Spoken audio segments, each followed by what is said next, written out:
আবারও প্রশংসা জ্ঞাপন করছি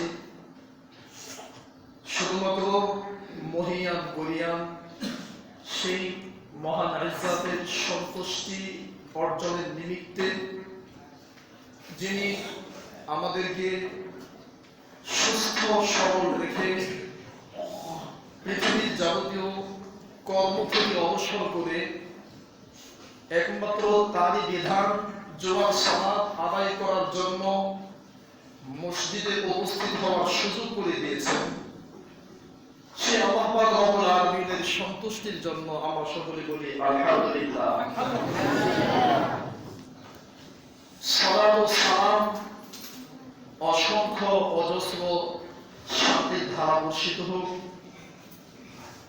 প্রিয় নবী মুহাম্মদ সাল্লাল্লাহু আলাইহি ওয়াসাল্লাম উপর, যার আদর্শ অনুক্রম অনুসরণ ব্যতীত নাজাত অনিশ্চিত, সেই নবী মুহাম্মদ সাল্লাল্লাহু আলাইহি ওয়াসাল্লামের উপর সকলে দুরূদ করি। আল্লাহুম্মা সাল্লি আলাইহি আল্লাহুম্মা বারিক আলাইহি। সম্মানিত জুমার মসজিদে উপস্থিত মুসল্লিবৃন্দ, আজকের জুমার সংক্ষিপ্ত খুতবার বিষয় প্রযুক্তি যুব সমাজের অবক্ষয়, প্রতিকার, উত্তরণের উপায় ও আমাদের করণীয়। আজকের জুমার সংক্ষিপ্ত খুতবার বিষয় প্রযুক্তি ও যুব সমাজের অবক্ষয়, প্রতিকার, উত্তরণের উপায় ও আমাদের করণীয়। সম্মানিত মুসল্লিবৃন্দ, পৃথিবীর চারদিকে সর্বত্রই আমরা যখন আমাদের দুই নয়ন দিয়ে অবলোকন করি, লক্ষ্য করি, চারদিকে যেন জুলুম, অত্যাচার, নির্যাতন, অন্যায়, অবিচার, ব্যভিচার, পাশবিকতার জয় জয়কার, হাহাকার, হানাহানি, মারামারি, কাটাকাটি, খুনাখুনি, রাহাজানি, দুর্নীতি ও সন্ত্রাসবাদী কার্যকলাপে গোটা পৃথিবী যখন কালো অন্ধকারে নিমজ্জিত, গোটা পৃথিবীর মানুষ যখন শান্তির জন্য আর্তনাদ করছে, চিৎকার করছে, ঠিক এমনই এই নাজুক পরিস্থিতি থেকে মুসলিম উম্মাহ উত্তরণের পথ খুঁজে বের করা এবং যুবকদেরকে আদর্শ যুবক হিসেবে গড়ে তোলা, এই লক্ষ্যে যুব সমাজের অবক্ষয়ের কারণ এবং কোরআন ও সুন্নাহর আলোকে এর সঠিক সমাধান এই মর্মে আলোচনা করা সময়ের অত্যন্ত গুরুত্বপূর্ণ সময়ের দাবিদার। আসুন আমরা ভূমিকা দেরি না করে আমরা মূল আলোচনা থেকে চলে যাই। সম্মানিত মুসল্লিবৃন্দ, সর্বপ্রথম আমরা বিষয়টা একটু বিশ্লেষণ করব। প্রযুক্তি যুব সমাজের অবক্ষয়। প্রযুক্তি কি জিনিস? প্রযুক্তি শব্দটা বাংলা। এটা বোঝার জন্য আমরা বাংলা ডিকশনারি, বাংলা একাডেমি ব্যবহারিক বাংলা অভিধান ব্যবহার করব। আসুন বাংলা একাডেমি ব্যবহারিক বাংলা অভিধান 789 নম্বর পৃষ্ঠা 1 নম্বর পেয়ারা 27 নম্বর লাইন, সেখানে প্রযুক্তি শব্দের অর্থ লিখেছে টেকনোলজি। টেকনোলজি প্রকৃষ্ট যুক্তি, উন্নত মানের যুক্তি। বাংলা একাডেমি ব্যবহারিক বাংলা অভিধান 789 নম্বর পৃষ্ঠা 1 নম্বর পেয়ারা 27 নম্বর লাইন। এবং অবক্ষয় কাকে বলে? অবক্ষয় কি জিনিস? এটাও একটা বাংলা শব্দ। এটাও বোঝার জন্য আমরা বাংলা একাডেমি ব্যবহারিক বাংলা অভিধান ব্যবহার করব। সম্মানিত মুসল্লিবৃন্দ, এই অভিধানের 46 নম্বর পৃষ্ঠা 1 নম্বর পেয়ারা 23 নম্বর লাইন, অবক্ষয় শব্দটি হচ্ছে ক্ষয়, হানি, ক্ষতি, ধ্বংস ইত্যাদি। তার মানে যুবকদের মাধ্যমে ঘটে যাওয়া এমন কিছু অনৈতিক কাজ, শরীয়ত গর্হিত কাজ, যে কাজগুলো করার কারণে যুবক শক্তি, তাদের সবকিছু ক্ষতি হয়ে যায়, হানি হয়ে যায়, ধ্বংসের দিকে তাদেরকে টেনে নিয়ে যায়। সম্মানিত মুসলিমবৃন্দ, এই আমরা বিষয়টা সংক্ষিপ্ত বিশ্লেষণ জানলাম। এবার আমরা আলোচনা করব যুবক কি জিনিস, যুবকদের এত মর্যাদা কেন? পৃথিবী সৃষ্টির সূচনা লগ্ন থেকে অদ্যাবধি এমনকি কিয়ামত পর্যন্ত যুবকদের সম্মান, মর্যাদা, ইজ্জত এটা থাকবে, ছিল, আছে। যেমন দেখুন, স্পষ্ট ইতিহাস প্রমাণ করে সালাউদ্দিন আইয়ুবী, যিনি এক ঝাঁক যুবক নিয়ে ইসলামের একটি বিপ্লব ঘটিয়েছিলেন। এরপরে সুলতান মাহমুদ 1000 খ্রিস্টাব্দ থেকে 1027 খ্রিস্টাব্দ পর্যন্ত এই 27 বৎসরে 17 বার ভারত আক্রমণ করেছে, সমগ্র বাড়ি বিজয়ী হয়েছে। এটা হলো যুবকদের একটি আদর্শ আমরা দিয়েছে। এরপরে 637 খ্রিস্টাব্দ থেকে ভারতে ইসলাম প্রচার করার একটি চিন্তা ভাবনা মুসলিমদের ছিল। এমনকি বলা হয়ে থাকে ওমর ইবনে খাত্তাব রাদিয়াল্লাহু আনহুর সময় থেকে এরকম একটা চিন্তা ভাবনা ছিল, ভারতে ইসলাম প্রচার করবে। শেষ পর্যন্ত উমাইয়া খলিফা, যে উমাইয়ারা এই পৃথিবীতে প্রায় 90 বছর পৃথিবীর পার্লামেন্টে তারা নেতৃত্ব দিয়েছিল, প্রায় 90 বছর। এরপরে আসলে আব্বাসী খেলাফত, তারা এই পৃথিবীতে প্রায় 500 বছর নেতৃত্ব দিয়েছে। সম্মানিত মুসলিমবৃন্দ, এখানে যারা বলতে চাচ্ছে, খলিফা আল ওয়ালিদের নেতৃত্বে হাজ্জাজ বিন ইউসুফ সর্বপ্রথম 2 জন সৈন্য প্রেরণ করেন ভারত আক্রমণ করার জন্য, ভারতকে জয় করার জন্য। তারা যখন পরাজিত হয়ে গেল, এবার খলিফা আল ওয়ালিদের নেতৃত্বে হাজ্জাজ বিন ইউসুফ আমার 17 বছর বয়সী বলিষ্ঠ কণ্ঠ নির্ভীক সেনা, মাত্র 17 বছর বয়সা সুলতান মাহমুদ নয়, মাত্র 17 বছর বয়স, তার মাত্রা ভুলে গেলাম, তাকে প্রেরণ করলেন। উনি এসে মাত্র 10,000 সৈন্য নিয়ে ভারত আক্রমণ করে তিনি ভারতকে জয় করলেন। সম্মানিত মুসলিমবৃন্দ, এই ছিল যুবকদের গুরুত্ব। সেই ধারাবাহিকতায় নবী সাল্লাল্লাহু আলাইহি ওয়াসাল্লাম যখন পৃথিবীতে আসলেন, পৃথিবীর অবস্থা অত্যন্ত ভয়ানক, নাজুক এবং কঠিন পরিস্থিতি ছিল। সেই মুহূর্তে নবী সাল্লাল্লাহু আলাইহি ওয়াসাল্লাম অন্ধকারাচ্ছন্ন পৃথিবীকে আলো দেখানোর জন্য, পৃথিবীর বিশাল মানুষগুলোকে পথ দেখানোর জন্য একজন যুবককে বেছে নিলেন, গঠন করলেন হিলফুল ফুসুল। সেজন্য ইতিহাস প্রমাণ করে যুবকদের গুরুত্ব অনেক বেশি ছিল, আছে, থাকবে। এই জন্য মুসলিম উম্মাহকে ধ্বংস করে দেওয়ার জন্য, মুসলিম উম্মাহকে নিঃশেষ করে দেওয়ার জন্য ইসলাম এবং মুসলমানদের জাতীয় দুশমন ইহুদি এবং খ্রিস্টানরা তারা মুসলিম যুবকদেরকে বেছে নিয়েছে কিভাবে এদেরকে ধ্বংস করে দেওয়া যায়। সেই লক্ষ্যে এই কর্মসূচি বাস্তবায়ন করার জন্য তারা অনেকগুলো পদক্ষেপ গ্রহণ করেছে। সেই পদক্ষেপগুলো আজকে আমি আপনাদের সামনে বলবো ইনশাআল্লাহ সময়ে। সম্মানিত মুসলিমবৃন্দ, যুবকদের গুরুত্ব অনেক বেশি, যার জন্য নবী সাল্লাল্লাহু আলাইহি ওয়াসাল্লাম হিলফুল ফুসুল যুবকদেরকে নিয়ে গঠন করেছিলেন। ঐতিহাসিক ইবনে খালদুন সমাজে অন্যান্য ঐতিহাসিকগণ প্রমাণ করেন আল্লাহর নবী পৃথিবীতে আসার আগে সেই জাহেল যুগে প্রায় 1700 খন্ড খন্ড যুদ্ধ সংগঠিত হয়েছিল। নবী সাল্লাল্লাহু আলাইহি ওয়াসাল্লাম একটা দেখেছিলেন ফুজ্জারের ঘটনা, যেই ফুজ্জারের ঘটনা আল্লাহ নবী সাল্লাল্লাহু আলাইহি ওয়াসাল্লামকে মর্মহত করেছিল। সম্মানিত মুসলিমবৃন্দ, এই জন্য কবিও যুবকদেরকে উৎসাহিত করেছেন, বাজিয়ে রামাদান, বাবুরে রামাদান, শির উজুরে মুসলমান, দাওয়াত এসেছে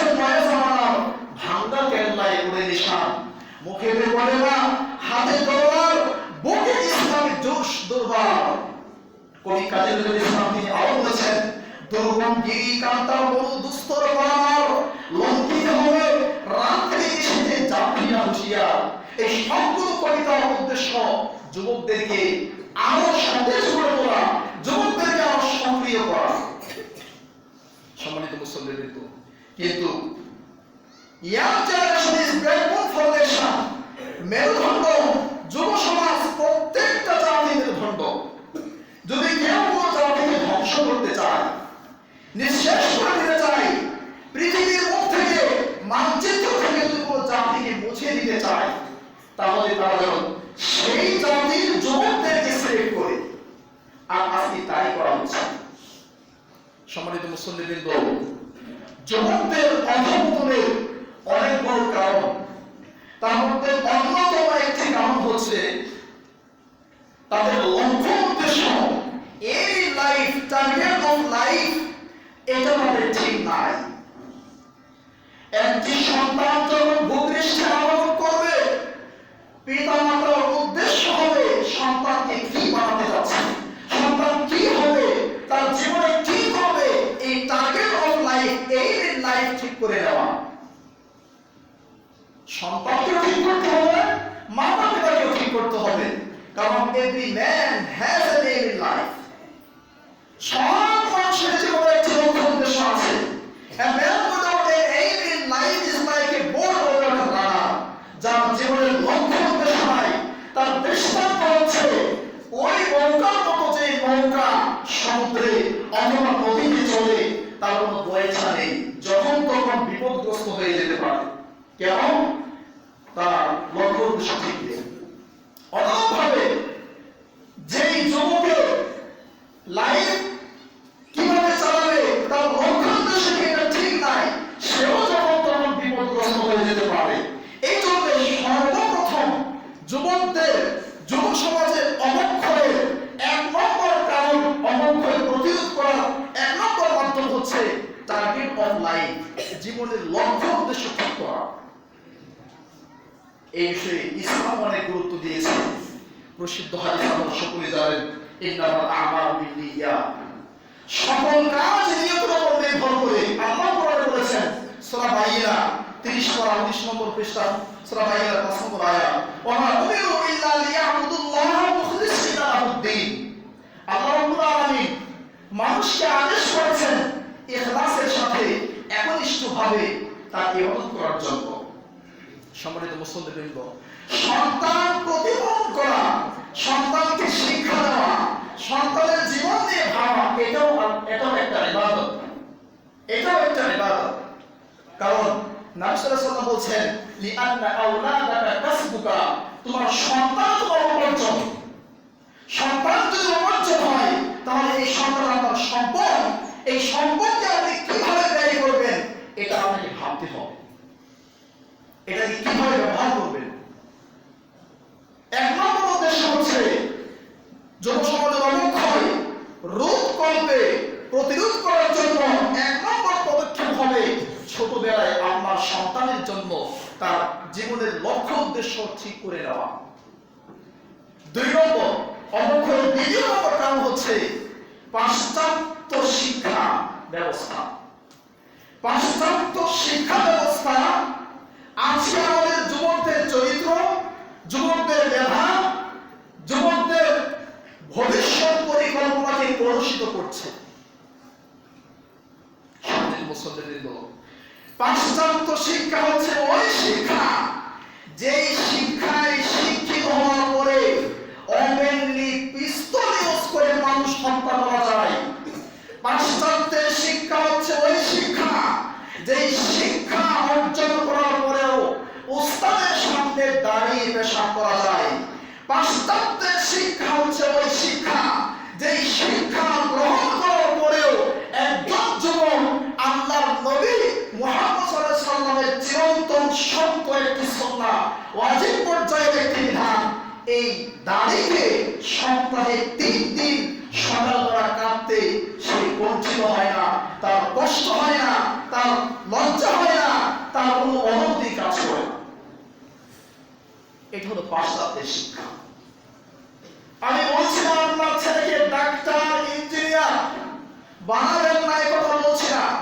আপনার ছেলে সায়েন্স পড়বে, ফিজিক্স পড়বে, কেমিস্ট্রি পড়বে, জুলজি পড়বে, বায়োলজি পড়বে, বোটানি পড়বে, যত বিদ্যা পৃথিবীতে আছে সব বিদ্যা শিখবে, কোনো বাধা নেই।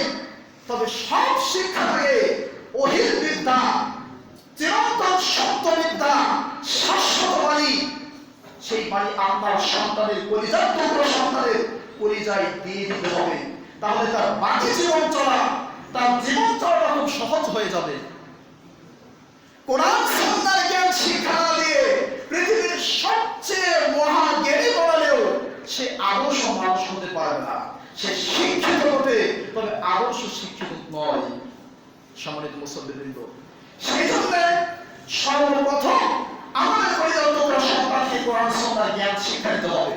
এই বিষয়ে আল্লাহ তাআলা কালামের মধ্যে পারা নম্বর 3 পৃষ্ঠা নম্বর 4 লাইন নম্বর 15 সূরাতুল বাকারার 269 নম্বর আয়াতে বলেন, ইউতিল হিকমাতা মান ইয়াশা। আল্লাহ তাআলা যাকে চান তাকে হিকমত দান করেন, তাকে ইলম দান করেন। ওয়া মান ইউতাল হিকমা, আর যাকে ইলম দেওয়া হয়েছে ফাকাদ উতিয়া খায়রান কাসীরা, সে অনেক কিছু পেয়ে গিয়েছে। সুবহানাল্লাহ। অনুরূপভাবে ধর্মীয় জ্ঞান নিজের জীবন চলার জন্য, নিজের জীবনকে পরিচালনা করার জন্য হালাল হারাম, মাকরুহ মুবাহ, বৈধ অবৈধ নির্ণয় করার জন্য যতটুকু পরিমাণ জ্ঞান থাকা দরকার, এতটুকু পরিমাণ জ্ঞান আপনার সন্তানকে শেখাতে বাধ্য। না শেখালে আপনি গোনাহগার হবেন। আল্লাহ সুবহানাহু ওয়া তাআলা বলেন 11 নম্বর পারা 5 নম্বর পৃষ্ঠা 15 নম্বর লাইন সূরা তাওবার 122 নম্বর আয়াত, ফালাউলা নাফারা মিন কুল্লি ফিরকা, ফালাউলা নাফারা মিন কুল্লি ফিরকা, কেন প্রত্যেকটা উপদল থেকে, ছোট ছোট দল থেকে বা সমাজ থেকে কিছু মানুষ বেরিয়ে যায় না, কিছু লোক বেরিয়ে যায় না। লিয়াতাফাক্কাহু ফিদ্দীন, বাড়িঘর থেকে বেরিয়ে গিয়ে দ্বীনের জ্ঞান শিক্ষা করবে, ফাকাহ অর্জন করবে, বুদ্ধি অর্জন করবে। ওয়ালিয়ারজিউ কওমাহুম, দ্বীনের জ্ঞান শিক্ষা করে জাতির কাছে ফিরে আসবে। লাআল্লাহুম ইয়াহদারুন, এসে জাতিকে সতর্ক করার চেষ্টা করবে। সম্ভবত ইয়াহদারুন, তারা সতর্ক, তারা ভালো হবে, তারা সঠিক পথে চলবে। সম্মানিত মুসল্লিবৃন্দ, এই আয়াত প্রমাণ করে যে পরিমাণ জ্ঞান আপনার সন্তানের জীবন চলার জন্য জরুরি তা শিক্ষা দিতে হবে। অনুরূপভাবে আল্লাহ তাআলা সূরাতুল ফাতিরের 28 নম্বর আয়াত 22 নম্বর পারা 16 নম্বর পৃষ্ঠায় বললেন, ইন্নামা ইয়াখশাল্লাহা মিন ইবাদিহিল উলামা। পৃথিবীতে আল্লাহর অনেক বান্দা আছে, সকল বান্দাদের মাঝে সবচেয়ে বেশি ভয় করে আলেমরা আল্লাহ রাব্বুল আলামিনকে। সুবহানাল্লাহ। সম্মানিত মুসল্লিবৃন্দ, আলেমদের মর্যাদা সম্পর্কে আল্লাহ তাআলা সূরা জুমারের 9 নম্বর আয়াতে বলেন, হাল ইয়াসতাবিল লাযিনা ইয়ালামুনা ওয়াল লাযিনা লা ইয়ালামুন। পৃথিবীতে যারা জানে আর যারা জানে না, তারা কি সমান হতে পারে? কখনোই নয়। আসুন আপনার সন্তানকে এই সুন্দর শিক্ষা দিয়ে আদর্শ মানব হিসাবে গড়ে তোলার চেষ্টা করুন। আল্লাহ আমাদের সকলকে সহজ করুন। আল্লাহুম্মা আমিন। সম্মানিত মুসল্লিবৃন্দ, সোশ্যাল মিডিয়ার নোংরামি ছোঁয়া যা যুব সমাজের চরিত্রকে কলুষিত করছে, সোশ্যাল মিডিয়ার নোংরা ছোঁয়া তার 1 নম্বর হচ্ছে পোশাক এবং পরিচ্ছদ। সোশ্যাল মিডিয়া বলতে আমরা টেলিভিশন বলতে পারি, ইউটিউব বলতে পারি, ফেসবুক বলতে পারি, টুইটার বলতে পারি, আরো যত কিছু আছে সব কিছু বলতে পারি। সামাজিক যোগাযোগ মাধ্যম বা যে সমস্ত মাধ্যমে আমরা বহির্বিশ্বের সব সংবাদ আহরণ করতে পারি, সংগ্রহ করতে পারি, এটাই হচ্ছে সোশ্যাল মিডিয়া। কোন সন্দেহ নাই এই মোবাইল ফোন বা সোশ্যাল মিডিয়া আল্লাহর নিয়ামত, কোন সন্দেহ নাই। আল্লাহ কোরআনে বলেছেন, ওয়া ইন তা'উদ্দু নি'মাতাল্লাহি লা তুহসুহা। আল্লাহর নিয়ামত গণনা শুরু করলে তোমরা কখনো গণনা করে শেষ করতে পারবে না। ইন্নাল ইনসানা লাযালুমুন কাফার, কিন্তু মানুষ জালেম, কাফার, সে আমার নিয়ামতকে অস্বীকার করে, স্বীকার করে না। অনুরূপভাবে আল্লাহ তাআলা সূরা নাহলে বলেছেন, ওয়া ইন তা'উদ্দু নি'মাতাল্লাহি লা তুহসুহা। আল্লাহর নিয়ামত গণনা শুরু করলে গণনা করে শেষ করতে পারবে না। ইন্নাল্লাহা লাগফুরুর রহিম, আল্লাহ ক্ষমাশীল দয়াবান। অনুরূপভাবে আল্লাহ সূরা নাহলে বলেছেন, ওয়া ইয়াখলুকু মা লা তা'লামুন, তিনি এমন কিছু সৃষ্টি করবেন যা তোমরা জানো না। এই যে তিনটা আয়াত, 1 মিনিট খেয়াল করুন। আল্লাহ এমন কিছু সৃষ্টি করবেন যা আমরা জানি না, এটা আল্লাহ বলে দিয়েছেন। এই এখন আমরা দেখতে পাচ্ছি যেগুলো মানুষ আগে জানতো না, এখন আমরা জানতে পারছি। আল্লাহ আরো কিছু সৃষ্টি করবেন। তাহলে এরও সব আল্লাহর নিয়ামত। পৃথিবীতে যত জিনিস আছে সকল জিনিসের নেগেটিভ এবং পজিটিভ, হাবাচক নাবাচক, ইতিবাচক নেতিবাচক দুটি সাইড আছে। অনুরূপভাবে এই সোশ্যাল মিডিয়ারও ইতিবাচক নেতিবাচক দুইটি সাইড আছে। আপনি ইচ্ছা করলে 100% ইস্তেফাদা এখান থেকে নিতে পারেন, আবার ইচ্ছা করলে 100% ক্ষতি, আপনার জীবন ধ্বংস হয়, এরকম কিছু নিতে পারেন। সুতরাং যদি সোশ্যাল মিডিয়াকে আমরা নিয়ামত মনে করি তাহলে আমাদের জন্য ভালো হবে। আমরা যেন এটাকে নিকমা মনে না করি, নিয়ামা মনে করি। আমরা যেন এটাকে রাহমা মনে করি, জাহমা মনে না করি। এটা রাহমা, এটা জাহমা নয়। সম্মানিত মুসল্লিবৃন্দ, তাহলে সোশ্যাল মিডিয়ার মাধ্যমে সর্বপ্রথম যুবক যুবতীদের চরিত্র প্রদর্শিত করার অন্যতম যে বিষয়, সেটা হলো আধুনিক সোশ্যাল মিডিয়ার আধুনিক যে পোশাক পরিচ্ছেদ, সেই পোশাক কাপড় চোপড় আজকে আমাদের যুবক এবং যুবতীদের চরিত্রকে কলুষিত করেছে। তাদেরকে অবক্ষয়ের একেবারে নিম্ন স্তরে টেনে নিয়ে যাচ্ছে। সম্মানিত মুসল্লিবৃন্দ, আজকে আমরা এই সোশ্যাল মিডিয়ার মাধ্যমে এমন কিছু পোশাক আমাদের মা বোনদের গায়ে পরিধান করতে দেখতে পাই, অথবা আমাদের ভাইদের গায়ে এমন কিছু পোশাক আমরা দেখতে পাই যেগুলো আল্লাহর নবীর ভাষায় পোশাক নয়, যেগুলো পরলে আল্লাহর নবীর ভাষায় পোশাক নয়, সেগুলো পরা আর ল্যাংটা হয়ে উলঙ্গ হয়ে পড়া সমান। সহিহ মুসলিমের হাদিস, আন আবি হুরায়রা রাদিয়াল্লাহু তাআলা আনহু قال, সাহাবী আবু হুরায়রা রাদিয়াল্লাহু আনহু বলেন, قال রাসূলুল্লাহ সাল্লাল্লাহু আলাইহি ওয়াসাল্লাম, আল্লাহর নবী বলেছেন, সিনফানি মিন আহলিন নার, দুই শ্রেণীর মানুষ জাহান্নামে যাবে, লাম আরাহুমা, আমি নবী তাদেরকে দেখে যেতে পারি নাই। এই জন্য হাদিসটাকে যিকরু বাদি মুহিবাতিন নবী সাল্লাল্লাহু আলাইহি ওয়াসাল্লাম, আল্লাহর নবীর কিছু অগ্রিম কথা, অগ্রিম বলা, এই অধ্যায় হাদিসটা নিয়ে আসা হয়েছে। আল্লাহ অগ্রিম কিছু বলে গেছেন, তিনি দেখে যেতে পারেন নাই। তার মধ্যে এটা একটা। দুই শ্রেণীর মানুষ জাহান্নামে যাবে, তাদেরকে আমি নবী দেখে যেতে পারি নাই। এক নম্বর হচ্ছে কওমুন মাহুম সিয়াতুন কান্না বিল বাবা, এমন মানুষ জাহান্নামে যাবে, এমন কিছু মানুষ বা ওই দল জাহান্নামে যাবে, ওই কওম জাহান্নামে যাবে, মাহুম সিয়াতুন, যাদের হাতে চাবুক আছে, অত্যাচারের চাবুক, জুলুম করার চাবুক, লাঠি আছে। কান্না বিল বাবা, এই লাঠি গরুর লেজের মতো। এই লাঠি দিয়ে মানুষকে লাঠি চাষ করে মানুষকে পিটায়, অন্যায় ভাবে মানুষকে মারে, এরা জাহান্নামে যাবে। এই অংশ আমাদের আলোচনার বিষয় না, সংক্ষিপ্ত আকারে যেটা বলবো, এই অংশ সমাজের নিম্ন পর্যায়ে চৌকিদার থেকে শুরু করে দেশের প্রেসিডেন্ট পর্যন্ত প্রত্যেকটা দায়িত্বশীল ব্যক্তির উপরে এটাকে প্রয়োগ করা যাবে, যদি সে ক্ষমতার অপব্যবহার করে। হতে পারে সে পুলিশ, হতে পারে সেনাবাহিনী, হতে পারে রেল, হতে পারে আনসার, হতে পারে নৌবাহিনী, এভাবে শুরু করে শিক্ষক হতে পারে। শিক্ষক যদি জুলুম করে, অত্যাচার যে করবে, যার হাতে অত্যাচারের লাঠি আছে, সেই জালেম, এই লোক জাহান্নামে যাবে।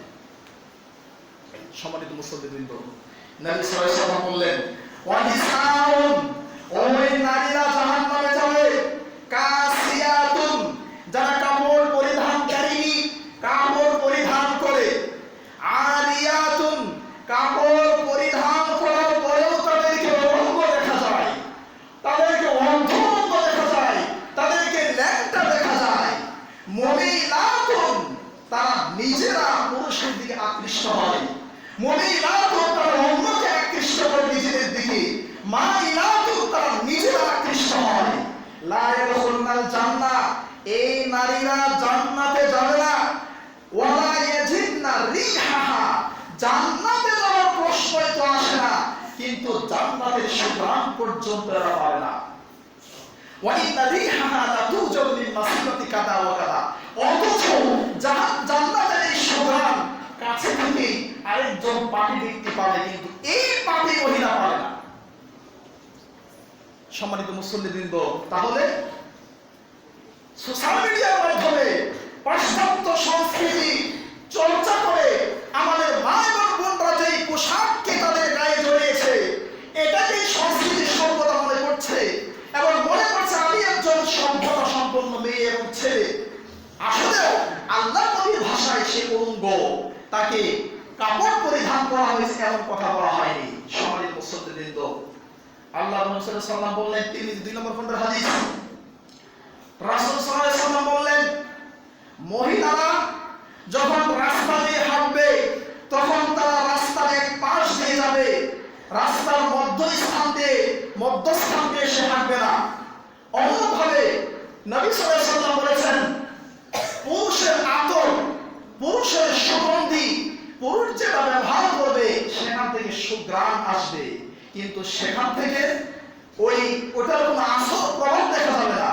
আর নারী যে সুগন্ধি ব্যবহার করবে, তিবুর রিজালি মা যাহারা রিহুহু ওয়া খাফা খুফিয়া লাউনুহু, পুরুষ যে সুগন্ধি ব্যবহার করবে তার সেন্ট পাওয়া যাবে, কিন্তু আসল প্রভাব কাপড়ে থাকবে না। অতিবুর নিসাই মা যাহারা লাউনুহু, আর নারী যে সুগন্ধি ব্যবহার করবে সেটা একটা প্রভাব দেখা যাবে বা শরীরে কাপড়ে লেগে আছে এটা বোঝা যাবে। অখফিয়া লাউনুহু, কিন্তু অখফিয়া রিহুহু, কিন্তু তার সুঘ্রাণ পাওয়া যাবে না। তার মানে বোঝাতে চাচ্ছি, নারীরা ভুলেও কখনো সুগন্ধি ব্যবহার করে বাহিরে যেতে পারে না, এটা তাদের জন্য হারাম। এই সুগন্ধি ব্যবহার করে বাহিরে যাওয়া মানে নিজেকে জেনার দিকে, নিজের প্রতি অন্যকে জেনার দিকে আহ্বান করা, এটা অবশ্যই একটি জঘন্য অপরাধ। সম্মানিত মুসল্লিবৃন্দ, তবে যেই নারীকে আল্লাহ নবী জাহান্নামী বললেন, এই নারীকে আবার আল্লাহ রাসূল সাল্লাল্লাহু আলাইহি ওয়াসাল্লাম জান্নাতের টিকিট দিয়েছেন। দেখুন, নবী সাল্লাল্লাহু আলাইহি ওয়াসাল্লাম বললেন, ইলা সাল্লাতিল মারআতু খামসাহা, যখন কোন মহিলা 5 ওয়াক্ত সালাত সময় মতো আদায় করবে, অসামাত শাহরাহা, রমজান মাসের সিয়াম পালন করবে, ওয়া আতাআত যাওজাহা, স্বামীর আনুগত্য করবে, ওয়া হাফিজাত ফারজাহা, নিজের সম্পদ, ইজ্জত, সম্মান, মর্যাদাকে টিকিয়ে রাখবে, হেফাজত করবে, তিলালাহা, তাকে বলা হবে উদখুলিল জান্নাতা, তুমি জান্নাতে চলে যাও, মিন আইয়ি আবওয়াবিল জান্নাতি শি'তি, জান্নাতের যেই গেট, যেই দরজা দিয়ে তোমার মন চায়। সুবহানাল্লাহ। সম্মানিত মুসল্লিবৃন্দ, তাহলে এই নারী যদি নিজেকে হেফাজত করে রাখতে পারে, পাশ্চাত্যের বিকৃত অসভ্য সংস্কৃতি সভ্যতা থেকে ধারিত না হয়, তাহলে তার জন্য জান্নাতে যাওয়া খুব সহজ। সম্মানিত মুসল্লিবৃন্দ, এই জন্য নবী সাল্লাল্লাহু আলাইহি ওয়াসাল্লাম আরো বলেছেন, এখানে একটি গুরুত্বপূর্ণ বিষয় বলা হলো, এই নারীকে বলা হবে জান্নাতে যেই দরজা দিয়ে মন চায় তুমি চলে যাও। এবার দেখেন সহিহ মুসলিমের 234 নম্বর হাদিস, নবী সাল্লাল্লাহু আলাইহি ওয়াসাল্লাম বললেন, মা মিন মুসলিমিন ইয়াতাওয়াদ্দা, যখন কোন মুসলিম ভালো করে ওযু করে, ফাইসবিরুল উযু, ওযুকে পরিপূর্ণ করে সুম্মা ইয়াকুলু, অতঃপর বলে, আশহাদু আল্লা ইলাহা ইল্লাল্লাহ ওয়া আন্না মুহাম্মাদান আবদুল্লাহি ওয়া রাসূলুহু, এটা সহিহ মুসলিমের রাওয়ায়াত 234 নম্বর, ইল্লা ফুতিহাত লাহু আবওয়াবুল জান্নাতি আস-সামানিয়াতু ইয়াদখুলু মিন আইয়িহা শাআ, তার জন্য জান্নাতের 8টি দরজা, 8টি গেট খুলে দেওয়া হয়, যেখান থেকে মন চাবে সে চলে যাবে। ভালো করে খেয়াল করুন। এবার তিরমিজির প্রথম খণ্ডের 55 নম্বর হাদিস, এখানে বলা হয়েছে যে ব্যক্তি ওযু করার পরে আশহাদু আল্লা ইলাহা ইল্লাল্লাহ ওয়াহদাহু লা শারীকা লাহু, আমরা যেটা বলি এটা যে ব্যক্তি করবে তার জন্য জান্নাতের 8টি গেট খুলে দেওয়া হবে। তাহলে জান্নাতের 8টি গেট খুলে দেওয়া হবে, এই মর্মে 3টা হাদিস আমি আপনাদের সামনে বললাম।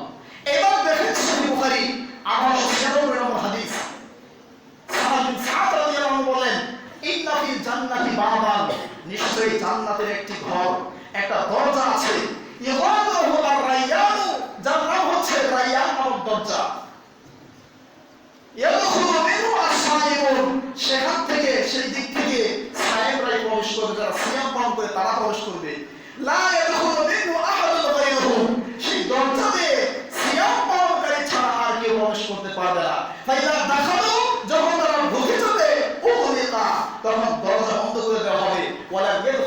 আহাদুন গায়রুহু, সিয়াম পালনকারী ছাড়া আর কেউ প্রবেশ করতে পারবে না। তাহলে সহিহ বুখারী 1896 নম্বর হাদিস, এর সাথে সহিহ মুসলিমের 234 এবং তিরমিজির 55 নম্বর হাদিস এবং আবু দাউদের একটা হাদিস আমরা বললাম, এটার সাথে সাংঘর্ষিকতা তৈরি হচ্ছে কিনা? এখানে বলা হচ্ছে রায়্যান নামক দরজা দিয়ে যারা সিয়াম পালনকারী তারাই যাবে, আর কেউ যাবে না। আর এখানে বলা হচ্ছে মহিলা 4টি কাজ করলে সে যেই দরজা দিয়ে মন চাই চলে যাবে, ওযু করার পরে কালিমা শাহাদাত পাঠ করলে যেই দরজা দিয়ে মন চাই জান্নাতে চলে যাবে। সাংঘর্ষিকতা তৈরি হচ্ছে কিনা? সমাধান করবে বিদ্যাঙ্গন মুহাদ্দিস কেরাম একটি ব্যাখ্যা দিয়েছেন। তারা বলেছেন যে হাদিসে বলা হয়েছে ওযু পালনকারী এবং এই নারীর জন্য 8টি দরজা খুলে দেওয়া হবে। হ্যাঁ, তাদের সম্মানে আল্লাহ রাব্বুল আলামিনের পক্ষ থেকে 8টি দরজা খুলে দেওয়া হবে, তারা সেটা দিয়ে হয়তো প্রবেশ করবে না। এটা একটা ব্যাখ্যা দিয়েছেন। দ্বিতীয় ব্যাখ্যায় তারা বলেছেন যে তাদের সম্মানে খুলে দেওয়া হবে বটে, কিন্তু তারা সেখান থেকে সেই দরজা দিয়ে প্রবেশ করবে না। এটা হলো প্রথম ব্যাখ্যা।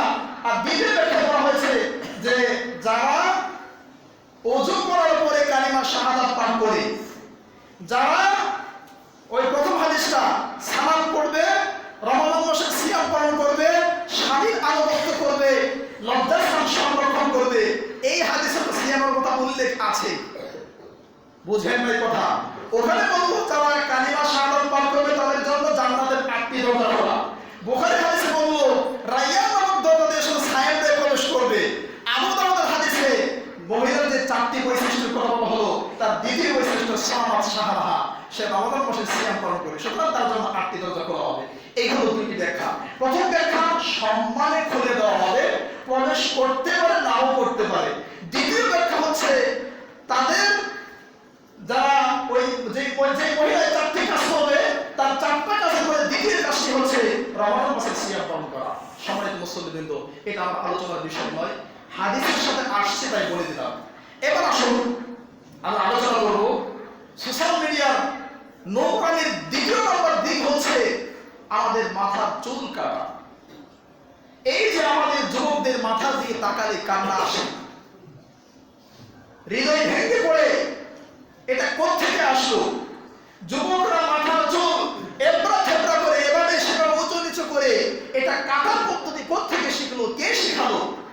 অথচ যারা বয়স্ক আছেন তারা ভালো করে বুঝবেন, গ্রামগঞ্জে, গ্রামের বাড়িতে অথবা আমাদের গ্রাম দেশগুলোতে চুরি যখন চুরি করত, চুলকে লাঠি পিটা করার পরে, লাঠি দেওয়ার পরে তার মাথার চুলগুলো এবড়া থেবড়া বিভিন্ন উঁচু নিচু করে কেটে দিত। এটা চুলের চুল কাটার স্টাইল। আজকে এত বছর পরে এই সামাজিক মিডিয়ার মাধ্যমে, অশ্লীল নোংরা মিডিয়ার মাধ্যমে বাংলার যুবকদেরকে এই চুলের স্টাইলে চুল কাটিয়ে সভ্যতা শিখিয়েছে কারা? এরাই হচ্ছে সেই ইহুদি খ্রিস্টান, যাদের সম্পর্কে আল্লাহ রাব্বুল আলামিন বলেছেন লাতাজিদান্না আশাদ্দান নাসি আদাওয়া। এই পৃথিবীতে মুসলমানদের জাতীয় দুশমন হচ্ছে ইহুদি এবং খ্রিস্টান। এরা যুবকদেরকে বেছে নিয়েছে। আল্লাহর নবী চুল কেটেছেন 3 পদ্ধতিতে, লিম্বা জুম্মা ওয়াফা, এর ব্যাখ্যা দেওয়ার সুযোগ নেই। এই 3 পদ্ধতিতে কাটা, এটাই হলো আমাদের আদর্শ। এই 3 পদ্ধতি বাদ দিয়ে অন্য কোনো নায়ক, অন্য কোনো খেলোয়াড়ের অনুসরণ করা নবী মুহাম্মদ সাল্লাল্লাহু আলাইহি ওয়াসাল্লামকে অপমান করার নামান্তর।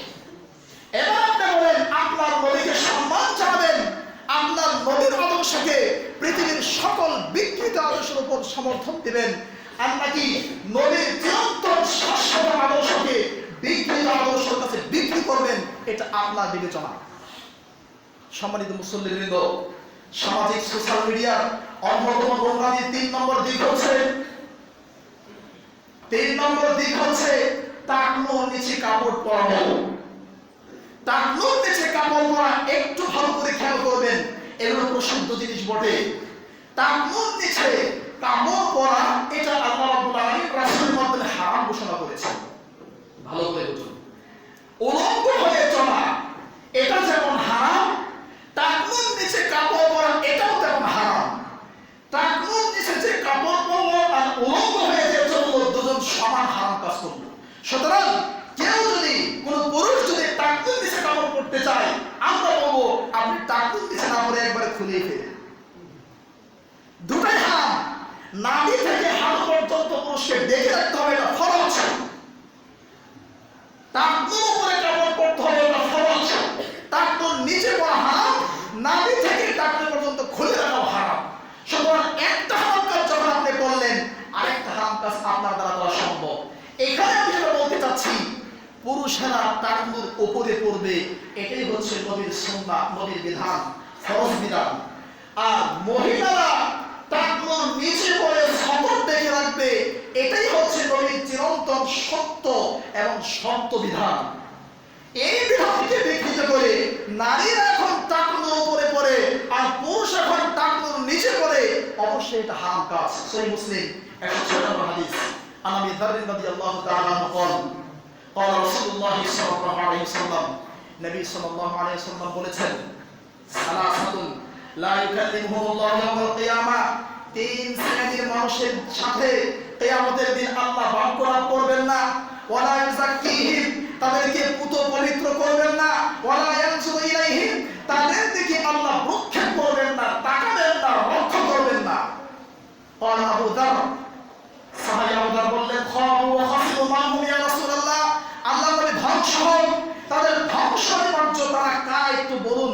আল্লাহ নবী বললেন, আল মুসবিল, যে টাকনুর নিচে কাপড় পরিধান করে তার সাথে আল্লাহ কথা বলবেন না, পবিত্র করবেন না, অনুগ্রহের দৃষ্টিতে আল্লাহর দৃষ্টিতে আল্লাহ তাকাবেন না। সম্মানিত উপস্থিতিবৃন্দ, দুই নম্বর হচ্ছে আল মান্নান, যারা দান করার পরে খোঁটা দেয়, তাদের দিকেও তাদের সাথেও আল্লাহ এই তিনটার কথা বলবেন। তিন নম্বর হচ্ছে সিনাতাহু বিল হানিফিল কাযিব, মিথ্যা কসমের মাধ্যমে পণ্য বিক্রয়কারী, এদের সাথে আল্লাহ তিনটা আচরণ করবেন। দ্বিতীয় নম্বর বিষয়, আল্লাহ বলছেন, লা তুবতুলু সাদাকাতিকুম বিল মান্নি ওয়াল আযা, সূরা বাকারা, তোমরা মানুষকে দান করার পরে কষ্ট দিয়ে, খোঁটা দিয়ে তোমাদের দানগুলোকে নষ্ট করিও না। এই জন্য বিখ্যাত দার্শনিক আল্লামা শেখ সাদী রাহিমাহুল্লাহ তার প্রসিদ্ধ গ্রন্থ গুলিস্তায় উল্লেখ করেছেন, যুগ দান করো, ওয়ালা তামনুন, করে দান করার পরে খোঁটা দিও না, লিআন্নাল ফাইদাতা ইলাইকা আইদুন, কারণ এই দানের উপকারিতা ফজিলত তোমার দিকে ফিরে আসে, খোঁটা দিয়ে নষ্ট করছে কেন? সম্মানিত মুসল্লিবৃন্দ, তাহলে টাকনুর নিচে কাপড় পরা এই ভিডিও আমরা সোশ্যাল মিডিয়ার মাধ্যমে আমরা বিভিন্ন নায়ক নায়িকাদের আদর্শ থেকে পেয়েছি, নবী সাল্লাল্লাহু আলাইহি ওয়াসাল্লামের আদর্শের মাঝে নেই। আপনারা সকলে জানেন, মা আসফালা মিনাল কাবাইনি মিনাল ইজারি ফিন্নার, প্রসিদ্ধ হাদিস, টাকনুর নিচে কাপড়ের যে অংশ যতটুকু যাবে সেটাও জাহান্নামে যাবে। তার মানে এটা কখনো কল্পনা করিয়েন না যে টাকনুর নিচে ওই অংশটুকু জাহান্নামে যাবে, বাকি অংশ জান্নাতে যাবে, এটা কখনো মনে করবেন না। এখানে জুজ বলে কুল মুরাদ নিয়েছে, আংশিক বলে সম্পূর্ণটা উদ্দেশ্য নিয়েছে। সম্মানিত মুসল্লিবৃন্দ, অতএব সেই জ্বলন্ত অগ্নিশিখা যা মানুষের হৃদয়কে একবারে পুরো ছারখার করে ফেলবে, সেই চিরন্তন জাহান্নামকে ভয় করার জন্য সম্মানিত মুসল্লিবৃন্দ, নারী এবং পুরুষ সকলকে বলছি যে জাহান্নামের সবচেয়ে মজার শাস্তি, সবচেয়ে হালকা শাস্তি, আরামের শাস্তি, সহিহ বুখারী 6561 নম্বর হাদিস, আল্লাহ নবী বললেন, ইন্না আহওয়ানা আহলিন নার আযাবা, জাহান্নামের সবচেয়ে নিম্নমানের শাস্তি, সবচেয়ে সহজ শাস্তি হবে লা রাজুলুন, ওই ব্যক্তি, তুযার ফি আখমাস কদামাইহি জামরাতুন, যার দুই পায়ের নিচে আগুনের একটা অঙ্গার রেখে দেওয়া হবে, আগুনের একটা টুকরা রেখে দেওয়া হবে, এর লিমিনহা দিমাগুহু, আর এর মাধ্যমে তার মগজগুলো টকবক করে ঝরে ঝরে পড়বে। নাউযুবিল্লাহ। কার জন্য আপনি জীবনকে নষ্ট করছেন? আপনি কি জানেন আপনি দিন দিন কোন জাহান্নামের দিকে নিজেকে ঠেলে দিচ্ছেন?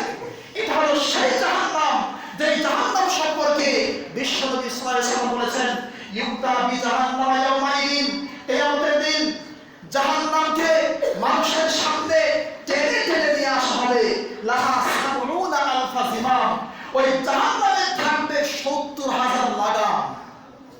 জাহান্নামকে টেনে টেনে নিয়ে আসার জন্য 70,000 লাগাম থাকবে, মা কুল্লি জিমামিন সাবউনা আলফা মালাকিন, প্রত্যেকটা লাগামের সাথে আবার 70,000 করে ফেরেশতা, ইয়াজুরুনাহা, তারা সকলে টেনে টেনে মানুষের কাছে নিয়ে আসবে। সম্মানিত মুসল্লিবৃন্দ, এবার 70,000-কে 70,000 দিয়ে গুণ করলে 490 কোটি ফেরেশতা দাঁড়ায়। একজন ফেরেশতা আল্লাহর অর্ডারে এই মহা বিশ্বকে ধ্বংস করে দেওয়ার ক্ষমতা রাখে। এরকম 490 কোটি ফেরেশতা এই ভয়ানক জাহান্নামকে নিয়ন্ত্রণ করার জন্য মানুষের সামনে নিয়ে আসবে। তাহলে জাহান্নাম কত কঠিন আপনি বলুন। টাকনুর নিচে কাপড় পরে অধঙ্গ হয়ে এই জাহান্নামে যাবেন, নাকি ওই জান্নাতে যাবেন যে জান্নাতের বর্ণনা আপনার নবী দিয়েছেন? ইন্না ফিল জান্নাতি লাশাজরা, নিশ্চয়ই জান্নাতের একটা বৃক্ষ আছে। ইয়াসিরুর রাকিবু আল জাওয়াদ আল মুদাম্মার সারিয়া ইয়াতাম, একটি দ্রুতগামী ঘোড়া দিয়ে, সেই যুগে ঘোড়া ছিল, এই যুগে ঘোড়া নাই। এই যুগে ভায়াজার ওয়ার আছে, এই যুগে হেলিকপ্টার আছে, এই যুগে বিমান আছে, এই যুগে রকেট আছে। রকেট দিয়ে আমরা বলি একজন রকেট আরোহণকারী, ভায়াজার ওয়ার আরোহণকারী 100 বছর পর্যন্ত সফর করে যেই প্রান্তে পৌঁছাবে, আল্লাহ বলেছেন জান্নাতের একটা বৃক্ষের ছায়া এতটুকু লম্বা হবে। সুবহানাল্লাহ। ওই জান্নাতের জন্য একটু মায়া লাগা দরকার। দুনিয়ার এই কষ্টগুলোকে বিসর্জন দিয়ে ওই জান্নাতে একটু টেনশন করা দরকার। আপনি কি জানেন আপনি কোন জান্নাতের মানুষ? খুলেন সহিহ বুখারী 6568 নম্বর হাদিস। আল্লাহ নবী বললেন, ওয়ালাউ আন্না ইমরাতাম মিন নিসাই আহলিল জান্নাহ, হে যুবকরা, যেই নারীদের জন্য, যাদের ভালোবাসা পাওয়ার জন্য, যেই নারীদেরকে মনোকর্ষণ করার জন্য তোমরা এত ব্যতিব্যস্ত হয়ে পড়েছ, এত দুর্গন্ধময় নারী, যেই ওই নারীদের জন্য নিজেদেরকে বিসর্জন করো। ওয়ালাউ আন্না ইমরাতাম মিন নিসাই আহলিল জান্নাহ, যেই জান্নাতের নারীরা ইত্তালাআত ইলাল আরদি ফিল আরদি, জমিনে একবার যদি উকি মারে, উকি মারা মানে 1 সেকেন্ডের কাজ, যাওয়া আর আসা 1 ঘন্টা 1.5 ঘন্টা থাকা নয়। ইত্তালাআত ফিল আরদি, জান্নাতের নারীরা যদি দুনিয়াতে 1 সেকেন্ডের জন্য উকি মারে, লা আযাব মা বাইনাহুমা, এই মহা বিশ্বের অন্ধকার দূর হয়ে আলোকিত হয়ে যাবে। এই মহা বিশ্বের সকল দুর্গন্ধ দূর হয়ে সুগ্রাণ হয়ে যাবে। ওই জান্নাতের নারীরা যে ওড়না পরবে, ওড়না, সেই ওড়নার একটা অংশ এই মহা বিশ্ব বিক্রি করলেও হবে না। সেই নারীর কথা চিন্তা করে, সেই জাহান্নামের ভয়ের কথা চিন্তা করে নিজের সকল ইচ্ছাকে বিসর্জন দেওয়ার চেষ্টা করেন। আল্লাহ বলেছেন, লা ইউমিনু আহাদুকুম, তোমাদের কেউ ততক্ষণ পর্যন্ত মুমিন হতে পারবে না হাত্তা ইয়াকুনা হাওয়াহু তাবা'আন লিমা জিতু বিহি, যতক্ষণ পর্যন্ত তার মনের ইচ্ছা, কামনা, বাসনা সবকিছু আমার আনিত ধর্ম অনুসারে না হবে।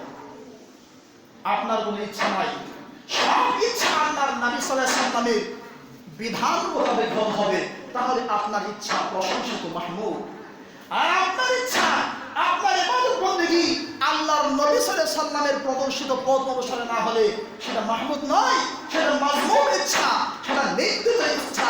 ওই ইচ্ছাকে জরুরি ভিত্তিতে প্রত্যাখ্যান করে আপনাকে কোরআন এবং সুন্নাহর পথ ধরতে হবে। আল্লাহ আমাদের কবুল করুন, আল্লাহুম্মা আমিন।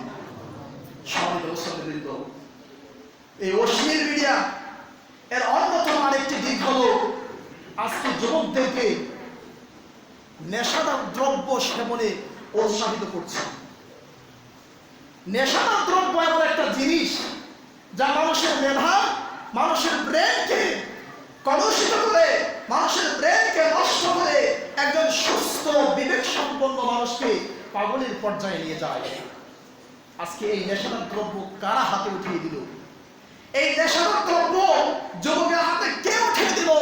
যুবকের হাতে থাকবে মধু, যুবকের হাতে থাকবে দুধ, যুবকের হাতে থাকবে পানি, যুবকের হাতে এই নেশাদার দ্রব্য উঠিয়ে দিল কে? এই নেশাদার দ্রব্য সেবন করে বাংলার অসংখ্য যুবক আজকে জেনা, ব্যভিচার, নোংরামি কাজে লিপ্ত হচ্ছে। কিছুদিন আগে আমাকে ফোন দিয়েছে, হুজুর মায়ের সাথে জিনা করেছে, আমার শাস্তি কি? মায়ের সাথে জিনা করে এই কুলাঙ্গার আমাকে ফোন দিয়ে বলে শাস্তি কি? তাহলে চিন্তা করেন, মায়ের সাথে জিনা কখন করে? ওর ব্রেন যদি ঠিক থাকে, মস্তিষ্ক যদি ঠিক থাকে, তাহলে কি মায়ের সাথে জিনা করতে পারে?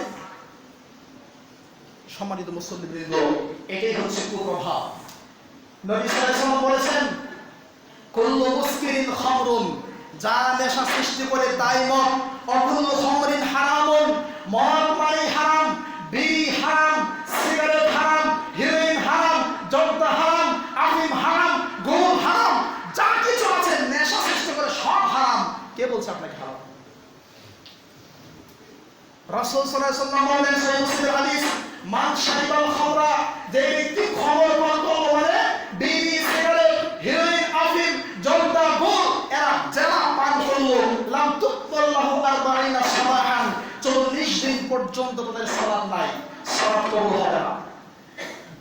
যারা এই জিনিসের সাথে জড়িত আছেন, জরুরি ভিত্তিতে এই জিনিসকে ছেড়ে দেওয়ার চেষ্টা করুন, আর না হলে ইবাদত বন্দেগীর কোনো আশা করা যায় না।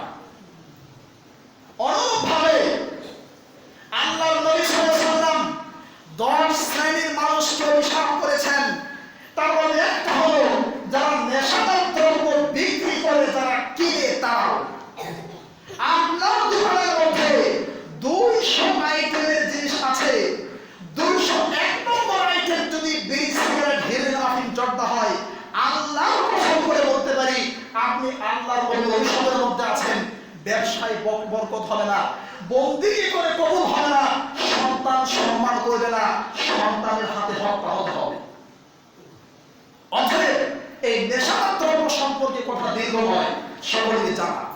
আমি এবার চলে যাচ্ছি অশ্লীল মিডিয়ার নোংরা ছোঁয়া আরেকটি গুরুত্বপূর্ণ দিক হচ্ছে খেলাধুলা। সম্মানিত মুসল্লিবৃন্দ, এই বিষয়ের সাথে আমরা শিক্ষিত অশিক্ষিত, জেনে না জেনে, বোঝে না বোঝে অনেকেই ওতপ্রোতভাবে জড়িত আছে এই খেলাধুলা।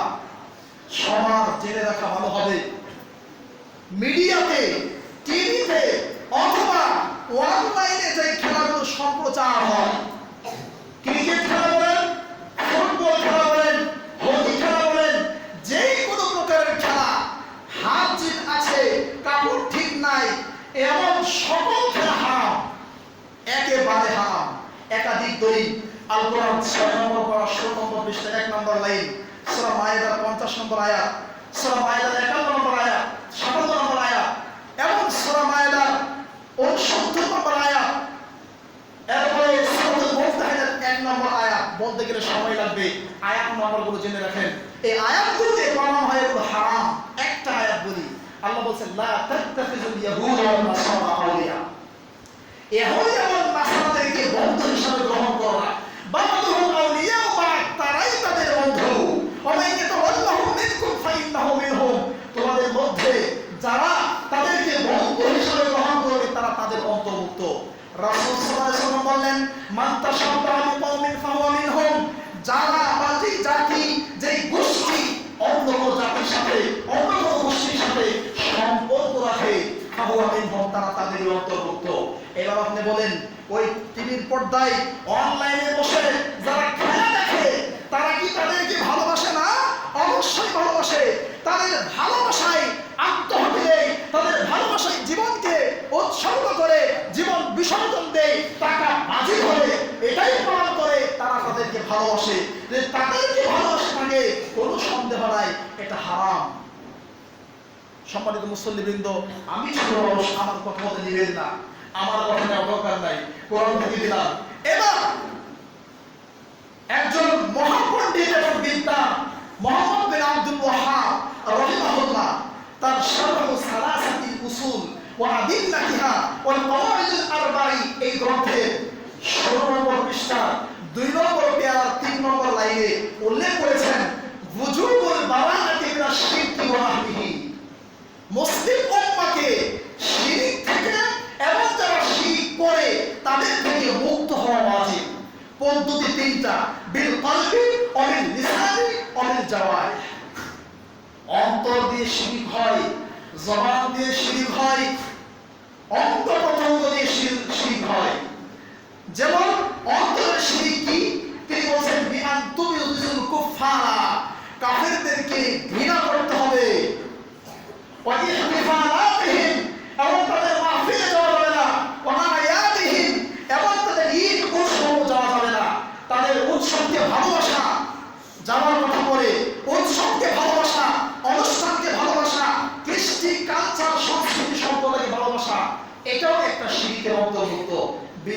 কলবি।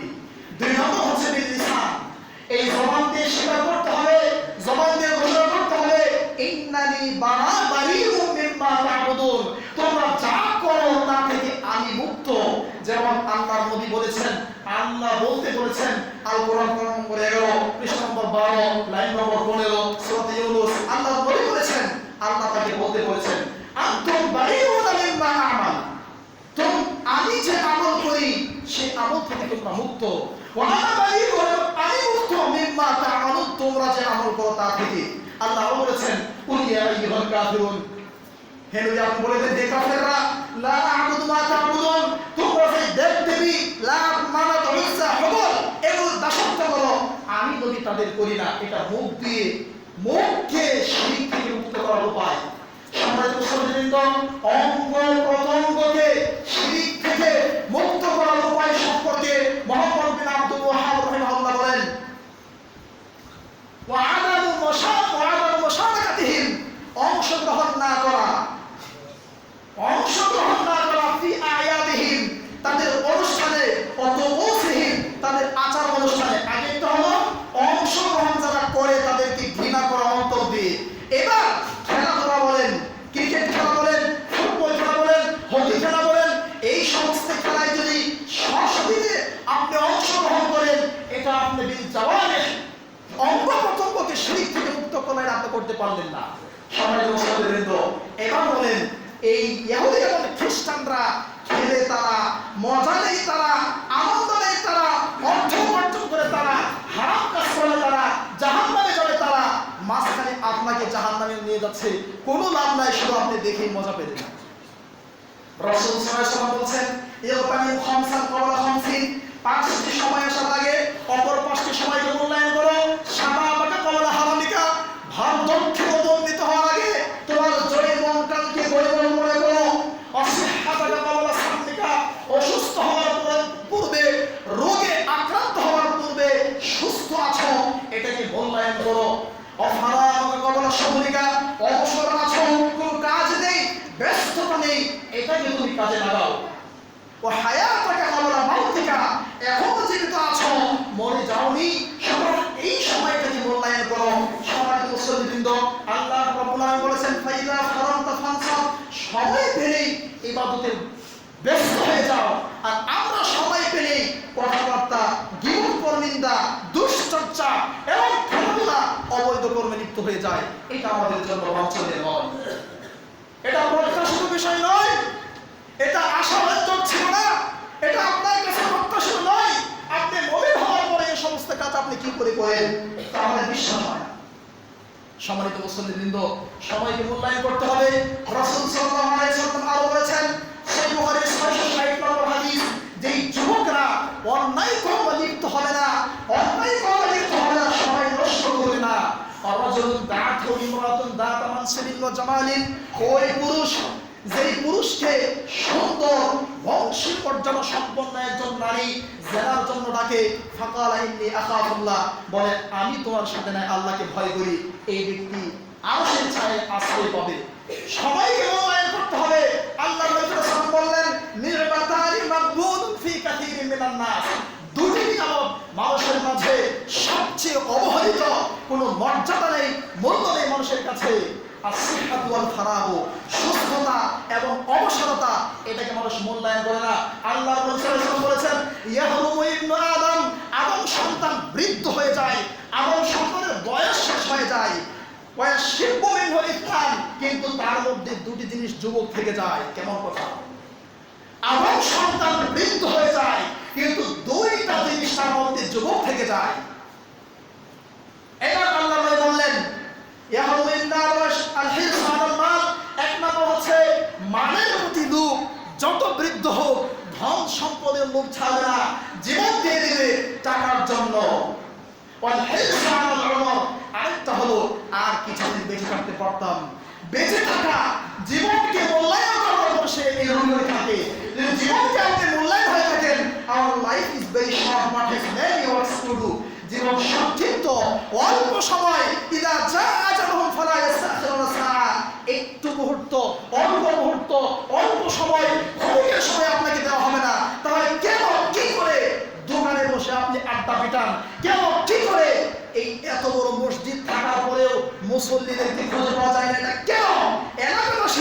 আপনাদের কি আল্লাহ নেই? আপনাদের কি পরকাল নেই? আপনাদের কি পরকালের হিসাব নেই? যদি হিসাব থেকে থাকে, সবাইকে মূল্যায়ন করার ইচ্ছা থাকে, তাহলে আল্লাহর নবী সাল্লাল্লাহু আলাইহি ওয়াসাল্লামের এই সুন্নাতগুলোকে আপনার এলাকায় জীবন্ত রাখতে হবে। আল্লাহ আমাদের সকলকে এই বিষয়ে সঠিক সিদ্ধান্তে উপনীত হওয়ার তৌফিক দিন। আল্লাহুম্মা আমিন। সম্মানিত মুসল্লিবৃন্দ, আলোচনার দীর্ঘ করার সুযোগ নেই। সর্বশেষ, ধর্মীয় ক্ষেত্রে যুব সমাজের অবক্ষয়। বর্তমান যে ধর্ম আমরা চর্চা করি সোশ্যাল মিডিয়ার মাধ্যমে, এই ধর্ম আজকে যুব সমাজের আকীদা, বিশ্বাস, ঈমান, আমলকে কলুষিত করছে। কয়েকদিন আগে দেখলাম লেখা আছে যে দরুদ একবার পাঠ করলে ৭০,০০০ ফেরেশতা ১,০০০ মাস নেকি লিখতে লিখতে লিখতে ক্লান্ত হয়ে যায়। নাউজুবিল্লাহ। যেই দরুদ একবার পাঠ করলে ৭০,০০০ ফেরেশতা ১,০০০ মাস, মানে প্রায় ৮৪ বছর ৮৩ বছর নেকি লিখতে লিখতে ক্লান্ত হয়ে যায়। এই হাদিসগুলো যদিও ফজিলত সংক্রান্ত, আমি মনে করি আমার দৃষ্টিতে ছোট মানুষ আমি, এই হাদিসগুলো মানুষকে ভালো কাজে, আমলের প্রতি উৎসাহিত না করে খারাপ কাজের প্রতি উৎসাহিত করেছে। কেন? বিশাল অভাব। একবার বললে সারা জীবনের গুনাহ করতে থাকে এই আশায়। যেখানে ফজিলতের হাদিস দিয়ে মানুষকে আমলের প্রতি উৎসাহ দেওয়া দরকার ছিল, সেখানে এই জাল বাউল হাদিস দিয়ে ধর্মীয় কুসংস্কার, ধর্মীয় জাহিলিয়াত, ধর্মীয় প্রশ্ন দিয়ে যুব সমাজকে আজকে পাপের প্রতি উৎসাহিত করছে। কারণ যুবক যখন দেখবে একবার বললে এত সওয়াব, তাহলে পাপ করতে থাকি। আল্লাহুম্মা সাল্লি আলা মুহাম্মাদিন নাবিয়্যিল উম্মি ওয়া আলা আলিহি ওয়া সাহবিহি ওয়া সাল্লিম। এটা লেখা আছে রাজশাহী যে ইনস্টিটিউটের মসজিদে লেখা আছে। দলিল দেওয়া আছে আল্লামা জাকারিয়া সম্ভবত মুহাজির মাক্কি রাহিমাহুল্লাহ, মানে হয়তো এটা উনি লিখেছেন। ফজিলত কি? শুক্রবারের দিন আসরের পরে মাগরিব পর্যন্ত এই টাইমে ৮০ বার পড়লে ৮০ বছরের গুনাহ ক্ষমা। নাউজুবিল্লাহ। সম্মানিত মুসলিমবৃন্দ, এই দরুদকে আজকে আমরা বিকৃত করে ফেলেছি। এই দরুদ সম্পর্কে আল্লাহর নবী সাল্লাল্লাহু আলাইহি ওয়াসাল্লাম বললেন, সহিহ মুসলিম ৯৩৪ নম্বর হাদিস, বাশির বিন সাদ রাদিয়াল্লাহু আনহু বললেন, আমানা আল্লাহু তাআলা আন নুসাল্লি আলাইকা, আল্লাহ নবী আন নুসাল্লিম আলাইকা, আল্লাহ আমাদেরকে আদেশ করেছেন আপনাকে সালাম দেওয়ার জন্য। ওয়া সাল্লিমু তাসলিমা, আপনাকে সালাম দেওয়ার কথা বলেছেন। সালাম কেমনে দিতে হবে এটা আপনি শিখিয়েছেন, কিন্তু আপনার উপর দরুদ কেমনে পাঠ করতে হবে এটা তো শিখাইলেন না। আল্লাহ নবী বললেন, কুলু আল্লাহুম্মা সাল্লি আলা মুহাম্মাদ ওয়া আলা আলি মুহাম্মাদ ইলা আখিরি, শেষ পর্যন্ত এই দরুদটা আল্লাহ নবী শিখিয়েছেন। এই দরুদ একবার পড়লে সাল্লাল্লাহু আলাইহি আশা, আল্লাহ রাব্বুল আলামিন 10টা শান্তি বর্ষণ করবেন। এই দরুদ পড়লে আল্লাহ রাব্বুল আলামিন অনুগ্রহ করবেন। এই দরুদ ছাড়া দেখেন দরুদ শিক্ষা দিয়েছেন আল্লাহর নবী, ফজিলত কত কম। একবার পড়লে 10টা নেকি, 10টা রহমত, আর তাদের দরুদের কত পাওয়া, একবার পড়লে সারা জীবনের সব খুনখারাপি মাফ। নাউজুবিল্লাহ। সম্মানিত মুসলিমবৃন্দ, এটা হলো ধর্মীয় কুসংস্কার যা সোশ্যাল মিডিয়ার মাধ্যমে মানুষের কাছে, বিশেষ করে দিশেহারা যুবকদের কাছে অপপ্রচার করা হচ্ছে। ধর্মীয় কুসংস্কারের আরেকটি গুরুত্বপূর্ণ দিক হলো, অনেকে জানেন না, আমাদের দেশে বিশেষ করে বাংলাদেশ, ভারত, পাকিস্তানে বহু প্রচলিত একটি পরিভাষা হাদিস সম্পর্কে, সিহা সিত্তা, 6খান হাদিসের বিশুদ্ধ কিতাব।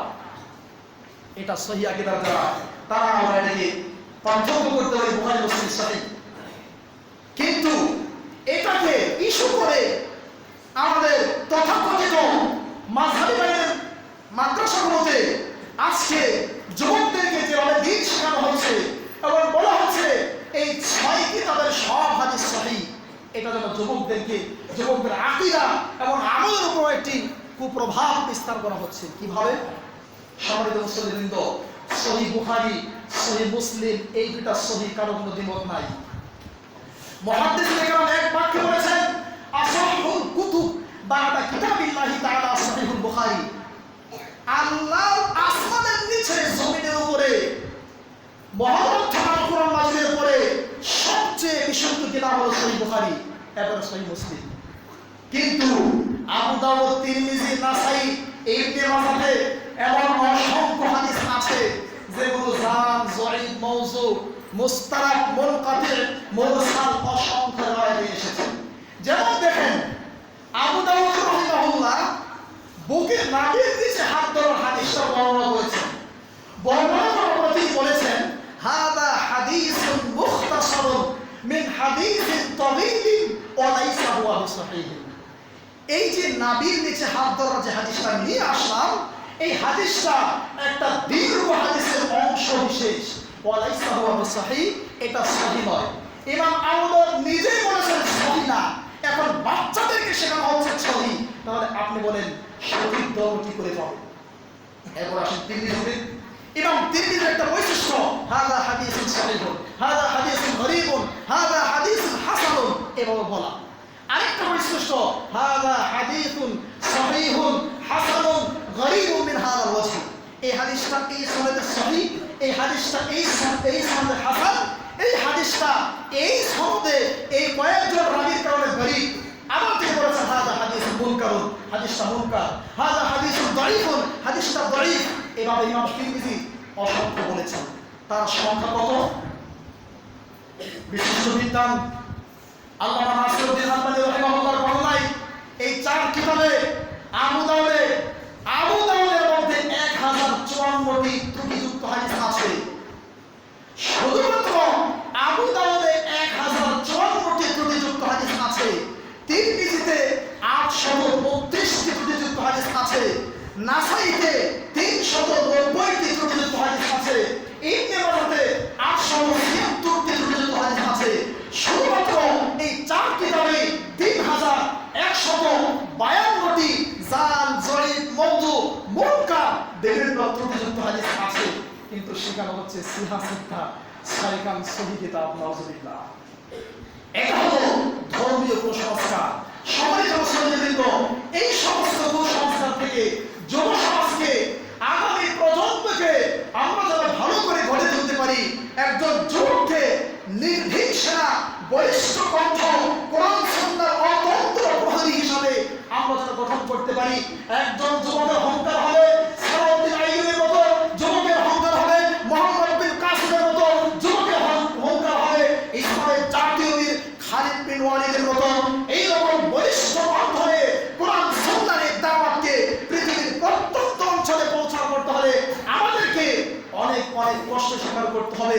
আসুন আমরা সবাই মিলে, শিক্ষক, ছাত্র, অভিভাবক সকলে মিলে আমরা এই সমস্ত ক্ষেত্রে আন্তরিক হই।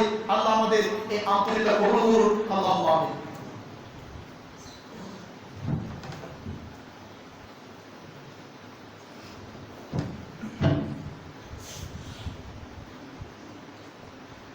ইন্নাল হামদালিল্লাহ নাহমাদুহু ওয়া নাস্তাঈনুহু ওয়া নাস্তাগফিরুহ ونعوذ بالله من شرور أنفسنا ومن سيئات أعمالنا ومن يهده الله فلا مضل له ومن يضلل فلا هادي له يا أيها الذين آمنوا صلوا عليه وسلموا تسليما اللهم صل على محمد وعلى آل محمد كما صليت على إبراهيم وعلى آل إبراهيم إنك حميد مجيد اللهم بارك على محمد وعلى آل محمد كما باركت على إبراهيم وعلى آل إبراهيم إنك حميد مجيد। সম্মানিত মুসলিমবৃন্দ, আলোচনা দীর্ঘ নয়, আজকে এখানেই শেষ করব। শেষ করার আগে গুরুত্বপূর্ণ একটি কথা ছুটে গেছে, সেটা সংক্ষিপ্ত কথা বলে আজকের খুতবা ইনশাআল্লাহ শেষ করব। সম্মানিত মুসলিমবৃন্দ, আমরা যদি ক্ষেত খামার করার পরে যদি বেড়া না দিই, জাল দিয়ে ঘিরে না দিই, অথবা মেন ফ্যাক্টরি ইন্ডাস্ট্রিজ করার পরে টাকার গোদাম করে এমনিতেই ছেড়ে দিই আর লিখে রাখি উপরে সাবধান, কেউ চুরি করবে না, চুরি করলে হাত কাটা হবে, চুরি করলে জেল হবে, এটা কিন্তু কখনোই সম্ভব নয়। মূলত যুব সমাজে এই অবক্ষয়ের পিছনে সবচেয়ে গ্রহণযোগ্য কারণটা ভুলে গেছে আমরা সকলে। আলহামদুলিল্লাহ, সবচেয়ে গ্রহণযোগ্য একটা কারণ আমি মনে করি যুবকদের চরিত্র কলুষিত হওয়া, নষ্ট হওয়ার পেছনে 1 নম্বর দায়ী হলো যুবতী মেয়েদের পিতা। তাদের সাথে কোনো বিদ্বেষ নেই, কেন? কারণ আল্লাহ রাব্বুল আলামিন তাদেরকে বাড়িতে থাকতে বলেছেন। তারা বাড়ির মানুষ, বাড়িতে থাকবে, বাড়িতেই তাদের বসবাস। তারা কেন এভাবে অলঙ্গ হয়ে, অর্ধভঙ্গ হয়ে রাস্তায় তারা তাদেরকে প্রদর্শন করছে? এটাই তাদের এক নম্বর কারণ। এই জন্য আল্লাহ নবী সহিহ বুখারীর 893 নম্বর হাদিসে বলেছেন, আর রাজুলু রাইন আলা আহলি বাইতিহি ওয়া হুয়া মাসউলুন। আপনি দায়িত্বশীল আপনার ফ্যামিলির উপর। দিনের বেলা 9টা 10টা বাজে আপনার মেয়ে ঢাকা ইউনিভার্সিটিতে পড়াশোনা করে 500 টাকা চেয়েছে, দিয়েছেন, চলে গেছে, রাত 10টায় ফিরেছে, আপনি দরজা খুলে দিয়েছেন, ওযুর ব্যবস্থা করেছেন, ফ্রেশ হওয়ার সুযোগ করে দিয়েছেন, খাবারের ব্যবস্থা করেছেন। এই কথা আপনার মুখ থেকে বের করেননি, মামুনি এত রাত পর্যন্ত কোথায় ছিলে, 12 ঘন্টা কোথায় ছিলে, কোন বন্ধুর সাথে কাটিয়েছ, এই কথার জবাব না দেওয়া পর্যন্ত আমার বাড়িতে তোমার জায়গা হবে না। আগে এই কথার জবাব দিবে আর তুমি প্রবেশ করবে, এই কথা আপনি বলেন নাই। বের হাঁটার ওখানে অসংখ্য ছেলে আছে যারা রাতের বেলা নেশাদার দ্রব্য সেবন করে, আপনি বাড়িতে শুয়ে থাকেন, আপনি কেন জিজ্ঞেস করলেন না রাত 3টা বাজে? আপনার সন্তান যখন বাড়িতে ফিরলো, বাবা রাত 3টা বাজে, এতক্ষণ পর্যন্ত কোথায় ছিলে, এই কথা জবাব দিতে হবে, আর না হয় বাড়িতে তোমার জায়গা নেই। এই জবাব যদি আপনি দিতে না পারেন, কিয়ামতের দিন মুসিবতের মাঠে 1 নম্বর আশা করেন আপনি। নবী সাল্লাল্লাহু আলাইহি ওয়াসাল্লাম বলেছেন, মান উলিদা লাহু ওয়ালাদুন, যার সন্তান হয়েছে, ফালইউহসিন ইসমা, সে যেন তার সুন্দর নাম রাখে, ও আদাবাহু, তাকে আদব শিক্ষা দেয়, ফাইদা বালাগা, যখন সে বালেগ হবে, ফালইউযাওবিজহু, তাকে যেন বিবাহ দেয়, ফাইন বালাগা, বালেগ হলো, ওয়ালাম ইউযাওবিজহু, তাকে বিবাহ দিল না, ফাআসাবা ইসমান, সে যদি পাপ করে ফেলে, ফাইন্না ইসমাহু কানা আলা আবি, এই পাপ আপনার মাথায় আসবে। সন্তান প্রাপ্তবয়স্ক হওয়ার পর থেকে মাস্টার ডিগ্রি পাস করা, বিসিএস ক্যাডার হওয়া, উন্নত চাকরির জন্য 30-32 বছর পর্যন্ত যত পাপ করেছে, এই পাপ আপনার অ্যাকাউন্টে জমা হবে। যদি প্রত্যেক বছর হজ করেন, উমরা করেন, টাকা দান করেন, এদিকে আপনার ব্যাংক ব্যালেন্স পরিপূর্ণ হবে, এদিকে আপনার সন্তান খালি করবে, কোনটা আগে রোধ করতে হবে এটার চিন্তা করুন। সম্মানিত মুসল্লিবৃন্দ, যেটা বলতে চাচ্ছিলাম, যে উদাহরণটা নিয়ে আসলাম, নারীদেরকে উলঙ্গ করে রাস্তায় ছেড়ে দেওয়া যাবে না, আর ইফটিজিং বন্ধ করার জন্য স্লোগান দেওয়া যাবে না। ইফটিজিং তো আপনি আজকে ছিলেন, আপনি আজকে কালকে ইফটিজিংয়ের সাথে পরিচিত। আল্লাহ রাব্বুল আলামিন 1450 বছর আগে জানেন এরকম একটা ভাইরাস সমাজে বেরিয়ে আসবে, এই ভাইরাসকে নির্মূল করার জন্য, প্রতিহত করার জন্য আল্লাহ রাব্বুল আলামিন এটা প্রতিশোধ দিয়ে দিয়েছেন। প্রতিশোধ কি? আল্লাহ বলেছেন, ইয়া আইয়ুহান নবী, হে নবী, কুল লি আজওয়াজিকা, আপনি আপনার স্ত্রীদেরকে বলেন, ও বানাতিকা, আপনার মেয়েদেরকে বলেন, ওয়া নিসাইল মুমিনিন, গোটা বিশ্বের সকল মুমিন নারীদেরকে বলেন, ইউদনিনা আলাইহিন্না মিন জালাবিবিহিন্না, তারা যেন তাদের চাদর দিয়ে স্তন, তাদের মুখ, চেহারা সবকিছু ঢেকে রাখে।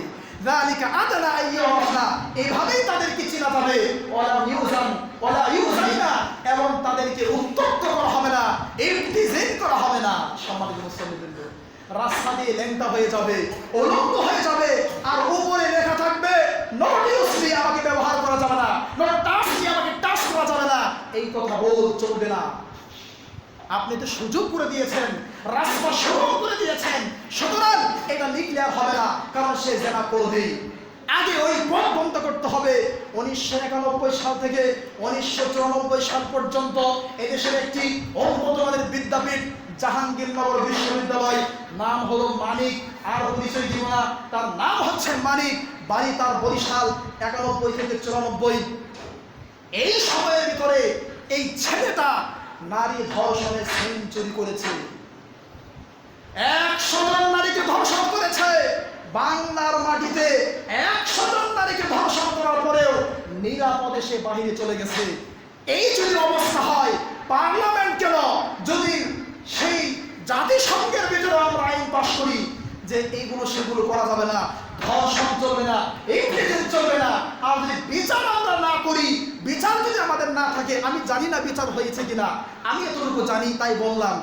যাই হোক, আমার জানা মতে এখন ছেলেরা দেশে নাই, 100 জন নারীর ইজ্জত সম্মান নষ্ট করেছে, সংগ্রাম নষ্ট করেছে, এরপরে ওপেনলি সে অনুষ্ঠান করেছে, উদযাপন করেছে, আনন্দ উদযাপন করেছে, মিষ্টি বিতরণ করেছে। সম্মানিত মুসল্লিবৃন্দ, এটা বন্ধ করতে হবে। আলোচনা দীর্ঘ করার সুযোগ নেই। আজকে যা বললাম, আল্লাহ আমাদের সকলকে আমল করার তৌফিক দিন। আমাদের মাঝে যারা অসুস্থ আছেন, জানা অজানা চেনা অচেনা, বাড়িতে, বাড়ির বাইরে, হাসপাতালে, ক্লিনিকে, দেশের বাইরে, পরিচিত অপরিচিত সকল অসুস্থ মুসলিমদেরকে আল্লাহ সুস্থ করুন। আল্লাহ তাআলা আমাদের পরিত্যক্ত সন্তানদেরকে আদর্শ নাগরিক, আদর্শ জাতি হিসাবে গড়ে তোলার তৌফিক দিন। আল্লাহুম্মা আমিন। আল্লাহ রাব্বুল আলামিন আমাদের সকলকে কোরআন সুন্নাহর জ্ঞানকে সমৃদ্ধ করার তৌফিক দিন। আল্লাহুম্মা আমিন।